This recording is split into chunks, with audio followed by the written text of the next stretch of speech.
Na semana passada, o ministro do Supremo Tribunal Federal, Dias Toffoli, deu mais um golpe na Operação Lava Jato.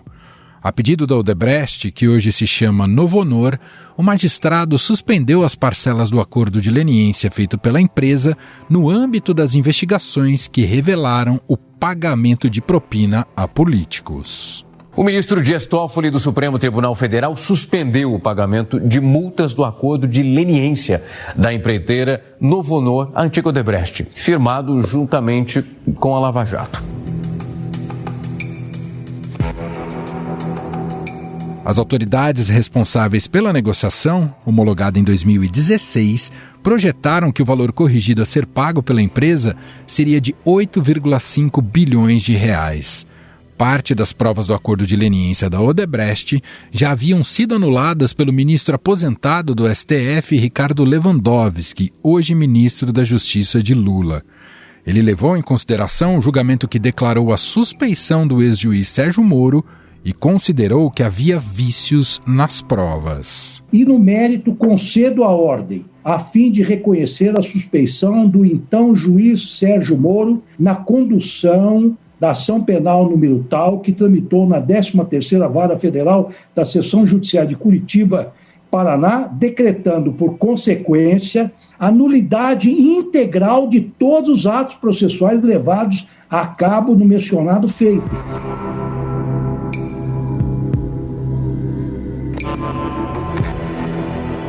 Esse é o segundo acordo de leniência suspenso por determinação de Dias Toffoli.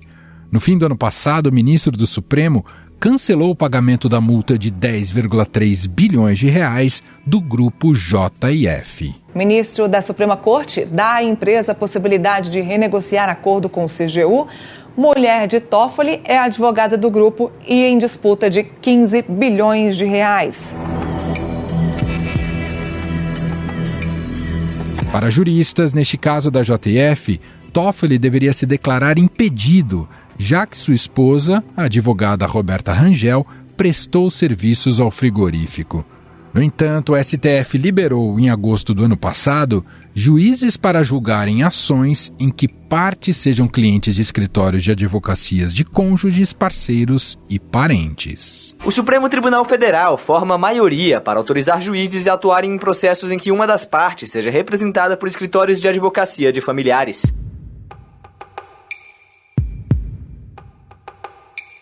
Os pagamentos foram suspensos enquanto a empresa analisa documentos da operação spoofing que prendeu os hackers da Lava Jato em busca de mensagens que possam indicar a atuação irregular dos procuradores da força-tarefa da operação.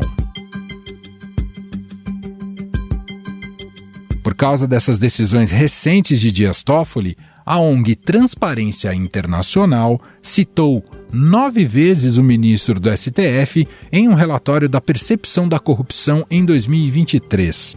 O relatório mostrou que o Brasil atingiu a segunda pior colocação da história no Índice de Percepção da Corrupção, que é produzido anualmente desde 1995. Segundo o documento, o resultado é um reflexo direto do desmanche dos marcos legais e institucionais anticorrupção que o Brasil levou décadas para construir, além da degradação da governança democrática que o país sofreu nos últimos 4 anos.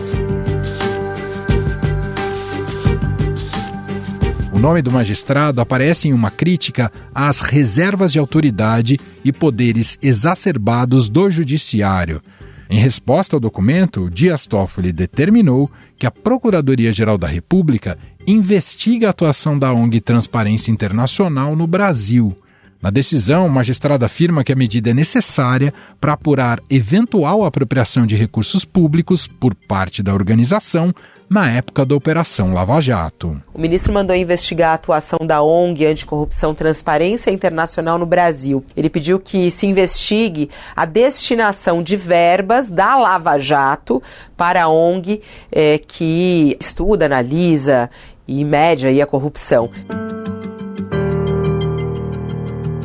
De acordo com a decisão, a ONG foi designada como responsável por administrar a aplicação de 2,3 bilhões de reais em investimentos sociais previstos no acordo de leniência da JF no âmbito da Lava Jato. A Transparência Internacional negou que tenha recebido ou gerenciado esses valores e disse que as informações são falsas. Mas não foi apenas a ONG que se mostrou contrária às recentes decisões de Dias Toffoli.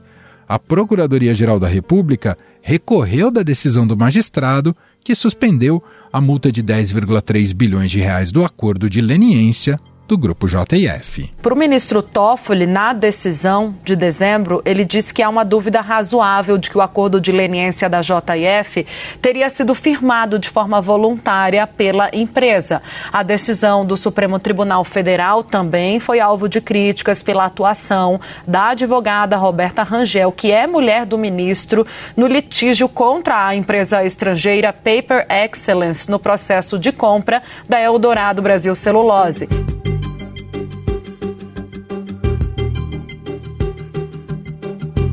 Segundo o procurador Paulo Gonet, não há provas de que houve coação contra os empresários Joesley e Wesley Batista, controladores do grupo.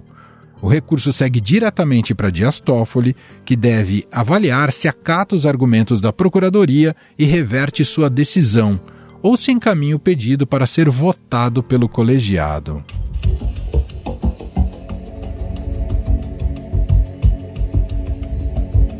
Esse movimento do ministro do Supremo Tribunal Federal tem incentivado outras empresas que fizeram acordos de leniência a avaliarem recorrer ao magistrado para escapar dos valores bilionários.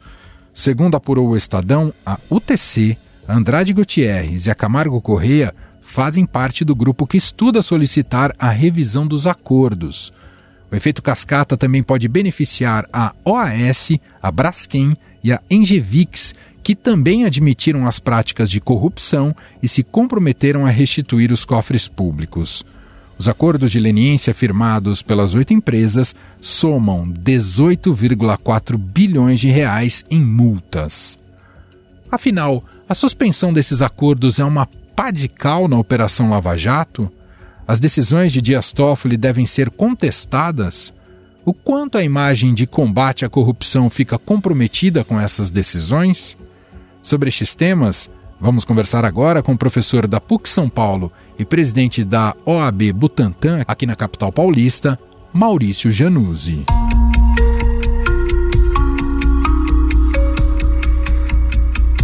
Olá, professor, seja muito bem-vindo, tudo bem? Tudo bem, graças a Deus, estamos à disposição aí. Professor, há base jurídica, fundamentos jurídicos suficientes para que o ministro Dias Toffoli suspenda, assim como fez, suspenda o pagamento das multas dos acordos de leniência, tanto da JF quanto da Odebrecht? Como é que o senhor avalia essas decisões?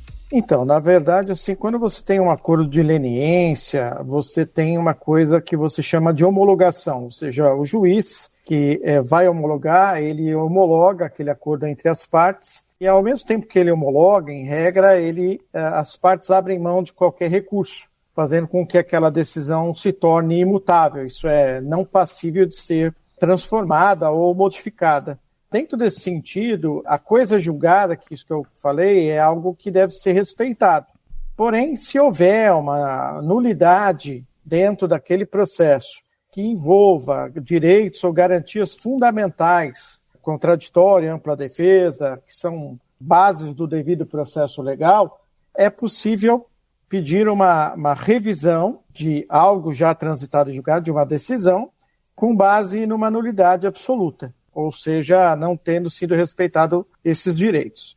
Com base nisso, foi pedida a suspensão por hora dos pagamentos até que se avalie se ocorreu ou não uma nulidade. No caso, a nulidade que está sendo invocada é a imparcialidade do juízo, e constatado que há uma parcialidade, isso gera a nulidade daquele processo onde houve homologação, e tudo que ficou, então, para depois disso, consequentemente, também anulado.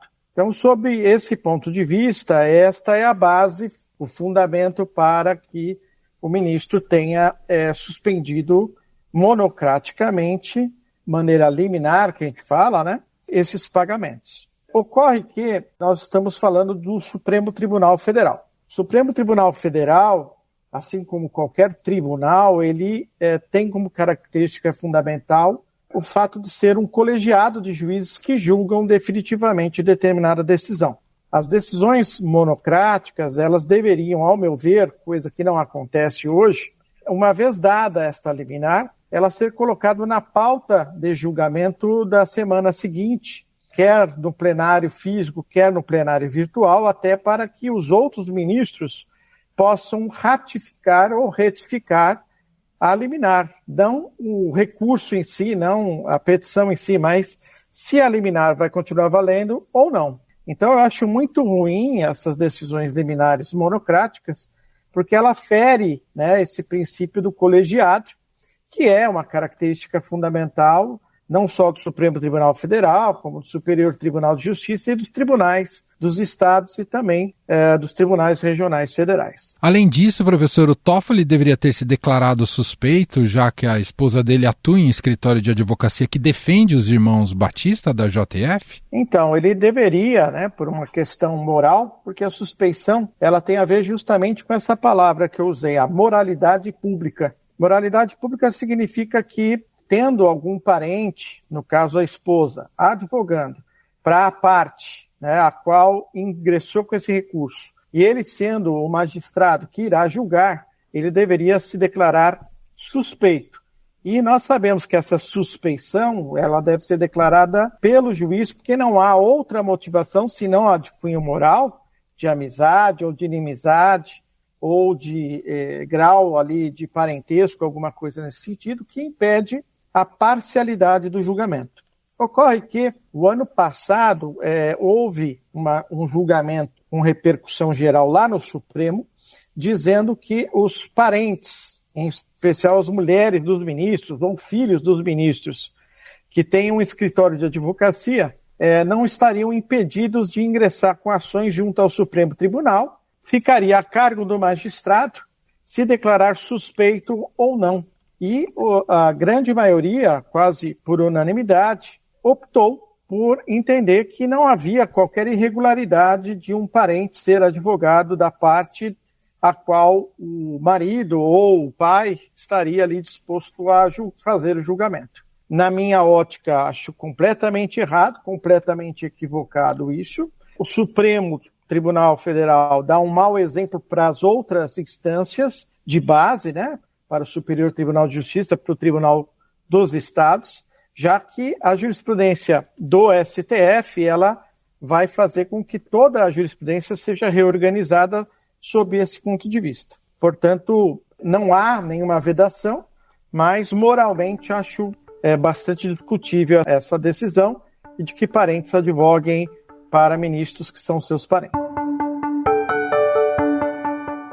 A Procuradoria-Geral da República, a PGR, recorreu nesta segunda-feira dessa decisão do ministro Dias Toffoli, né, que suspendeu a multa do acordo de leniência do grupo JF.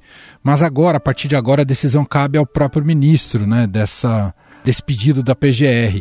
E eu queria te perguntar que peso pode ter essa iniciativa da PGR? Terá o condão de levar o processo para o colegiado do Supremo, por exemplo? Então, esse pedido é um pedido que a gente chama de reconsideração da liminar, dado monocraticamente por um ministro só do Supremo. Ocorre que, se ele já deu a liminar, ele já analisou os autos e entendeu que havia o fumus boniuris e o periculum in mora, que são a base para que se conceda a liminar. O fato da Procuradoria-Geral da República ter recorrido, na minha ótica, serve, né, de demonstração de que não concordou com a decisão, de que está inconformado com ela, e também de provocar uma nova decisão, que eu acredito não será reformada, ele manterá essa decisão, mas também requerendo que o julgamento vá a plenário, quer no plenário virtual, quer no plenário presencial, justamente porque cabe a todos os ministros decidirem esta questão.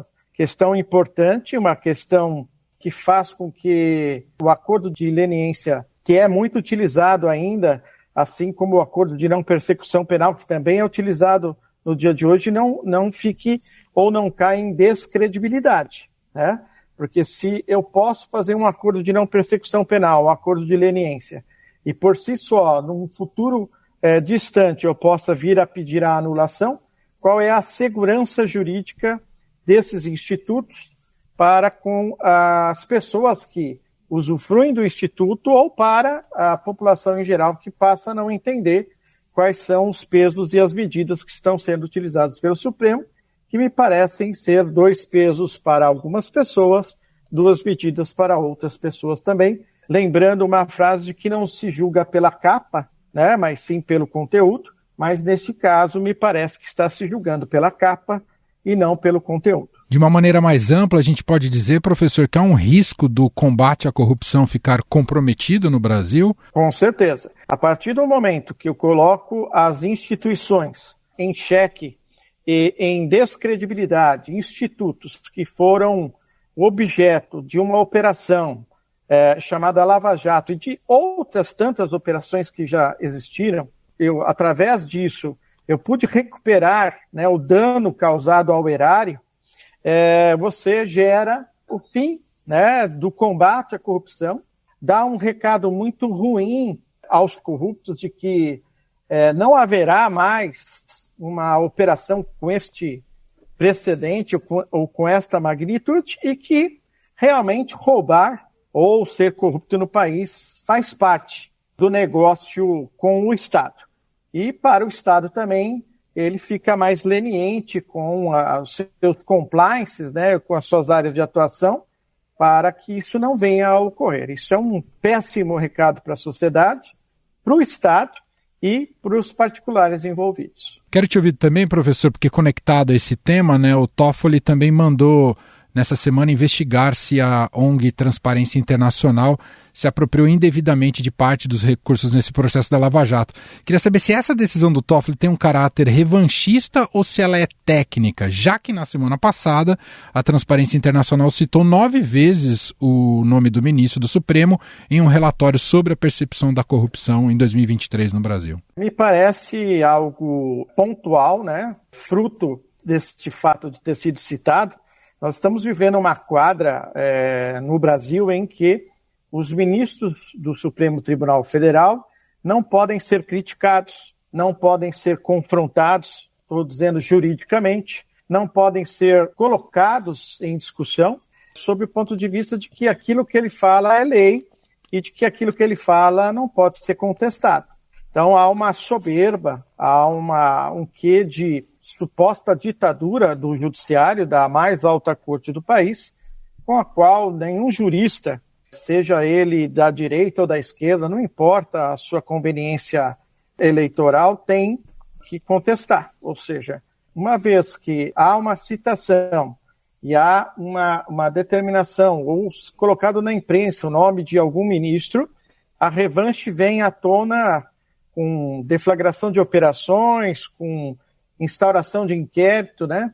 O que acontece no Supremo hoje é que a própria vítima Supremo, ele instaura o seu inquérito, ele como vítima, ele julga como vítima e há uma flagrante tergiversação sobre os poderes, né? Existe o Ministério Público para acusar, existe o Judiciário para julgar e existe a defesa por advogados ou pela Defensoria Pública para fazer esse papel. Acho que está tudo muito concentrado na mão de um único poder, o que é grave, o que um dos poderes deve se insurgir, que é a Procuradoria-Geral da República, colocando realmente em suspensão uma série de decisões desses ministros.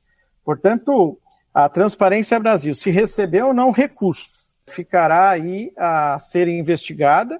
Se poderia ou não poderia receber recursos também pode ser investigado, só que me parece que essa investigação foi muito pontual depois de que foi citada pelo ministro Toffoli, que não é bom para a democracia, não é bom para o Poder Judiciário, não é bom para a própria transparência e pelo combate à corrupção. Só para a gente fechar, conectando com o início da nossa conversa, professor, né, sobre essa questão dos fundamentos jurídicos, o que as empresas estão se apoiando, tanto a JF ou a Odebrecht, são por questões meramente processuais. Eu acho que é importante deixar isso claro para a nossa audiência. Meramente processuais, porque elas buscaram esse acordo de leniência e há provas robustas que elas praticaram atos de corrupção. Isso precisa deixar muito claro, não é isso, professor? Com certeza. É assim, para que alguém ou uma empresa, no caso do acordo de leniência, e para que uma pessoa física faça um acordo de não persecução penal, que tem a mesma natureza jurídica, ela precisa confessar o fato. Ou seja, ela precisa dizer que o fato existiu e que esse fato é verdadeiro. São pressupostos das duas questões. Dizer agora que esse juízo que homologou era um juízo suspeito ou impedido, né, portanto parcial, não retira, na minha opinião, o fato de as pessoas terem confessado a autoria do fato criminoso, ou da empresa ter confessado a autoria do fato criminoso. E se isso acontecer, vai ser um recado muito claro do Poder Judiciário aos corruptos e corruptores que vale a pena ser corrupto no país. Que apesar da Lava Jato ter se excedido, e nós vimos os excessos, dos quais eu até comungo, né, esta interação entre Ministério Público e juiz, que não deve ocorrer não só na Lava Jato, como em nenhuma outra operação, em nenhum outro processo, pela separação dos organismos. Acredito que se o plenário anular esse acordo, ele anula o próprio fato, ou seja, eu confesso um fato, porque um juiz que homologou aquele fato que eu confessei não poderia ter homologado, isso não existiu. Eu não conheço qual é o nome jurídico disso. Se isso acontecer, vai ser um novo capítulo da história, não só da Lava Jato, mas da investigação da corrupção. E isso vai ser um banho tanto nas instituições, que são a Polícia Federal, as polícias civis dos estados, os tribunais de contas dos estados e da União, que têm o objetivo de investigar justamente essas questões. Ou seja, vai dizer, olha, fiquem tranquilos que depois a gente anula tudo aqui na última instância, lembrando que a última instância nos impede de recorrer, né, porque ela é a palavra final em relação às questões que envolvem o Poder Judiciário. Muito bem, ouvimos aqui a análise de Maurício Januzzi, professor da PUC São Paulo, presidente da OAB Butantan, aqui na capital paulista, gentilmente atendendo a nossa reportagem. Professor, te agradeço demais, muito bom te ouvir e até uma próxima. Eu que agradeço e fico à disposição da rádio e dos ouvintes aí para esclarecer de forma bem didática e direta as questões da República do Brasil. Estadão Notícias.